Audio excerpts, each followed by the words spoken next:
लुम्बिनी प्रदेश के संयोजक, पार्टी के प्रदेश के क और ख के अध्यक्ष लोग, उपस्थित पार्टी के महिला नेत्री लोग, वार्ड अध्यक्ष, उपस्थित सभी जनता जनार्दन को सलाम वालेकुम और नमस्कार। आज अत्यंत खुशी लगा है हमको आप लोग के आगे बिरता गांव में हम लोग राष्ट्रीय प्रजातंत्र पार्टी का युवक संगठन बनाए हैं और आगे के दिन में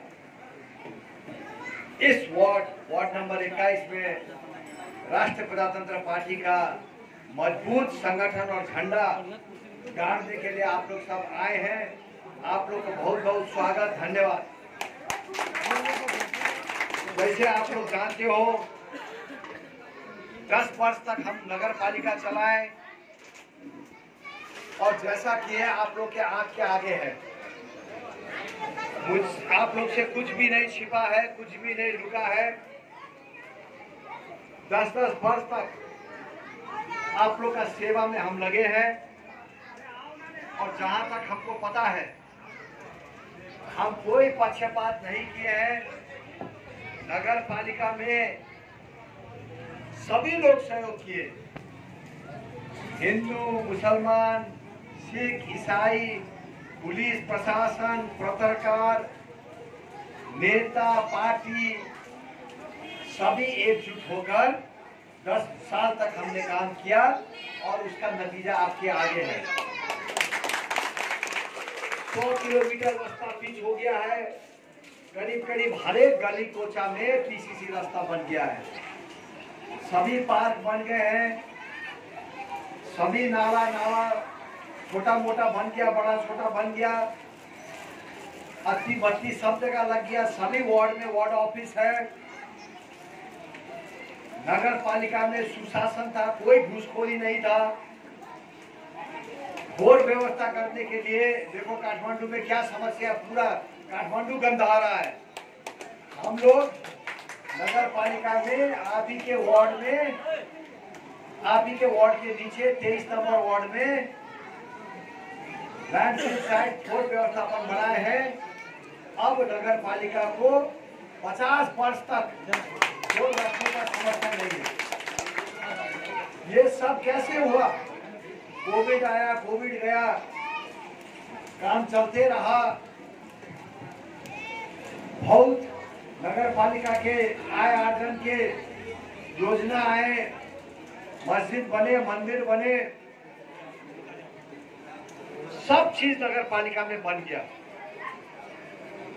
और उसके बाद फिर चुनाव आया और नगर वासी लोग ने हमसे अनुरोध किया था कि आप फिर एक बार चुनाव लड़ लो।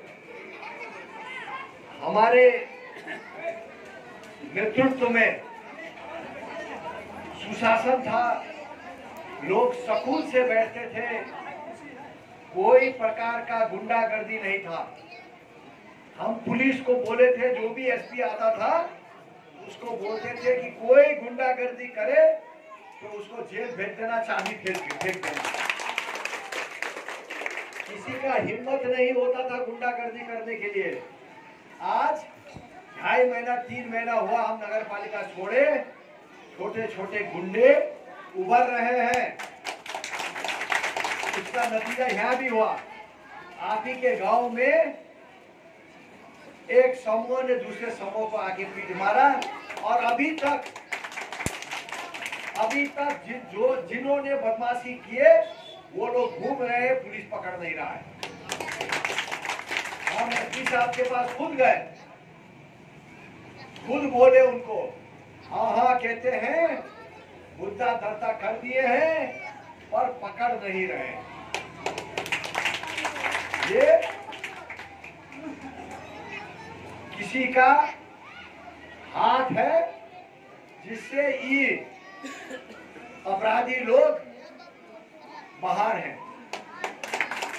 मैंने आप लोग को बार बार क्या कहा था कि देखो, समाज में हर किस्म के लोग होते हैं, अच्छे लोग भी होंगे, बुरे लोग भी होंगे, पढ़े लिखे भी होंगे, अनपढ़ भी होंगे। अपने को मजबूत करने के लिए एक संगठन चाहिए।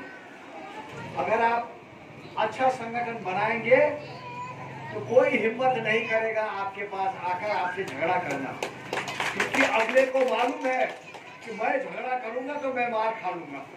अगर आप अकेले रहोगे तो सब पीटेंगे आपको। और आज अच्छा हुआ है, एक अच्छा युवक संगठन, मजबूत युवक संगठन तैयार हुआ है बिरता गांव में, पुरेना में। मैं नहीं कहता हूं आप लोगों को कि किसी से झगड़ा करो, बिल्कुल नहीं।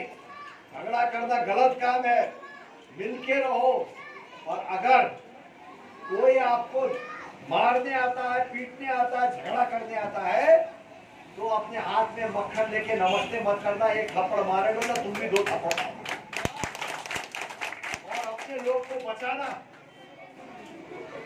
ये बिरता गांव में बहुत लड़ाई होता है। मैं पहले बार भी मेयर था, नगर प्रमुख था, उस टाइम भी हमको पता था लड़ाई होता था, लोग भी मरते थे, मर भी गए हैं। और मेरा अभी जो युवक संगठन बना है राष्ट्रीय प्रजातंत्र पार्टी का, मेरा उनसे आग्रह है, अनुरोध है कि एक आप समाज के लिए, जनता के लिए एक कवच के तरह खड़ा रहिए, एक ढाल के तरह खड़ा रहिए, और खुद झगड़ा करने किसी से मत जाइए। ये झगड़ा करना अच्छा काम नहीं है। समाज में सबको इज्जत देके सबको बराबर से रखना पड़ता है। आप लोगों को बधाई हो, अच्छा युवक संगठन बना है। कल परसों भी आप लोग बैठ के, जो यहाँ के बुजुर्ग हैं, पार्टी के अगुवाकार हैं, बैठ के आप लोग एक अच्छा पुनर्गठन वार्ड बना है, वार्ड को पुनर्गठन करिए और ये पुराना 21 नंबर वार्ड में राजरोपा को मजबूत करिए। राजरोपा को क्यों मजबूत करना अब मैं बताता हूँ आपको। हम लोग सब बार बार कांग्रेस को, एमआलए को और मधेसी दल को देख चुके हैं। 60 बार कांग्रेस का अध्यक्ष देववा जी प्रधानमंत्री हो गए हैं, बहुत बार एमआलए की भी हो गए हैं, बहुत मंत्री फोरम के भी हो गए हैं। इनको फिर बनाने से भी देश नहीं बनने वाला। आज देश खोखला है, आज देश खोखला है। और जैसे श्रीलंका में आप लोग वीडियो में देखे थे मोबाइल में, नेताओं को पकड़ पकड़ के रोड रोड में पीट रहे थे जनता, ऐसे हाल होने वाला है। यहाँ नेपाल में भी बहुत दिन नहीं है, गली गली नेता मार खाने वाले स्थिति में है। आप लोग ने देखा ना, माओवादी के विक्रम ने बंद किया था, कहा भूमिकेल, कहा मार के जनता ने कपड़ा फाड़ के उसको सब लोग पीट रहे थे। जब अति हो जाता है, जब अति हो जाता है तो कोई सहता नहीं। अब ये स्थिति अति हो गया है, देश कंगाल है। देखो खेती बाड़ी के समय में ये इस बार, इस साल का ये दफा नहीं है, हर वर्ष जब धान का समय आया, गेहूं का समय आया, खाद नहीं मिलता है। कृषि प्रधान देश बोलते हैं, 80% यहाँ लोग कृषि काम करते हैं, और जब रोपाई का समय आता है तब खाद नहीं मिलता है, बीज नहीं मिलता है, दवाई नहीं मिलता है। ये सब कमजोरी किसका है? जो राज्य कर रहा है, राज चला रहा है, उसका कमजोरी है। मित्रों लोग, मैं ये बात कहते जा रहा हूं कि देश में एक साल के लिए वर्किंग सब विकास का काम बंद करो और खाद का फैक्ट्री लगाओ। ये खाद के टंटा, ये मल के टंटा खत्म हुआ हमेशा के लिए। ऐसा थोड़ी है कि देश एक मल का फैक्ट्री भी नहीं लगा सकता है। पैसा लगता है, सुनते हैं, पर जितना पैसा लगे एक बार के लिए मल का फैक्ट्री चाहिए, पूरा 80% देश के जनताओं को उसका फायदा मिलेगा और ये टंटा हमेशा के लिए खत्म हो जाएगा। देश का विकास करना है, देखिए छोटा सा देश है नेपाल, हमारा देश छोटा देश है। दो बड़े बड़े देश के बीच में हम लोग हैं, एक तरफ चीन है, एक तरफ भारत है, हम लोग बीच में हैं। और इस देश में सब चीज है, खेती के लिए बहुत बढ़िया तराई है, पहाड़ में फल फूल सब्जी का खेती हो सकता है, नदी नाला पर्याप्त मात्रा में है, पर्यटन का बहुत बड़ा संभावना है, खानियों का संभावना है। इतने संभावना होते होते भी हम लोग एक गरीब देश है। ये क्यों ऐसा है? हम लोग के बच्चों पढ़ेंगे, जब थोड़ा बड़े हो जाएंगे, उनका भविष्य कतार में, दुबई में, सऊदिया में अथवा भारत में, मलेशिया में जाके अगले का नौकरी करना, बर्तन मारना अथवा बिल्डिंग बनाना, और अगर तकदीर अच्छा नहीं तो डब्बे में बंद हो गया। हम लोग का क्या, बच्चा लोग का यही भविष्य है? हम लोग का देश का यही भविष्य है? देखो पंचायत टाइम था, राजा चलाता था, नेपाली लोग जाते थे तो आर्मी में भर्ता होने जाते थे, कोई दुबई और कतार नहीं जाता था, सब यही रोजगार मिलता था। 45 फैक्ट्रियां थी, जूता कारखाना, चूरट कारखाना, कपड़ा कारखाना, धागो कारखाना, कागज कारखाना, सब नेपाल में था। नेताओं ने एक एक कर सब बेच दिया। ये यथार्थ है। मैं ऐसे भाषण के लिए भाषण नहीं कर रहा हूं। यही कपास होता था, यही डोरी बनता था, धागो बनता था, कपड़ा बनता था, जूता बनता था, सब चीज नेपाल में बनता था। आज कुछ नहीं बनता नेपाल में। अगर बॉर्डर बंद हो जाए तो भूखे मर जाए। पुराने आदमी लोग जानते हैं, हमारे दादा यहाँ पर महाकाली मिल खोले थे, मंसूरी राजा बोलते थे, महाकाली मिल खोले थे। वो मिल में उस टाइम ये छोटा छोटा मिल नहीं होता था, भुजिया चावल बनता था। उस मिल में बाके बर्दिया का धान आता था और चावल बनता था। और वहां से हमको भी याद है, वहां से चावल श्रीलंका, बांग्लादेश, भारत जाता था। यहाँ से निर्यात होता था चावल। आज अरबों खरबों का चावल भारत से ना आए तो यहाँ भूखा मरी हो जाए। देखो वही खेत है, वही जनता है, वही नाली है, वही पानी है, वही धरती है। आज के 40 वर्ष पहले यहाँ से चावल भारत जाता था, लाखों का, करोड़ों का। हमारे दादा काम करते थे, मिल था। अब अरबों में चावल आता है भारत से यहाँ। ये सब जो हो रहा है, ये किसका जिम्मेवारी है? किसको दोष देंगे? कुछ तो हो रहा है। हम लोग ऐसा देश थे जो अपने पैर में खड़े थे, सब चीज बनता था देश में।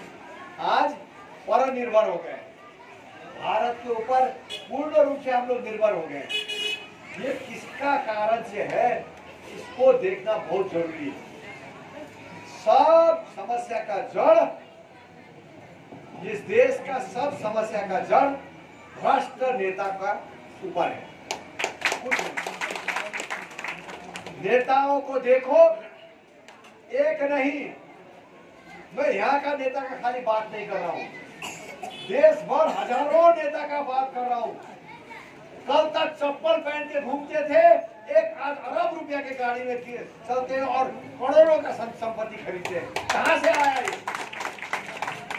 ये देश को बेच के, देश को खोखल करके ये लोग धनी हो रहे हैं। और हम लोग क्या करते हैं? हम लोग पटक पटक पार्टी के नाम में, धर्म के नाम में, जाति के नाम में यही भ्रष्ट नेताओं को वोट देते हैं। ये जनता का भी दोष है।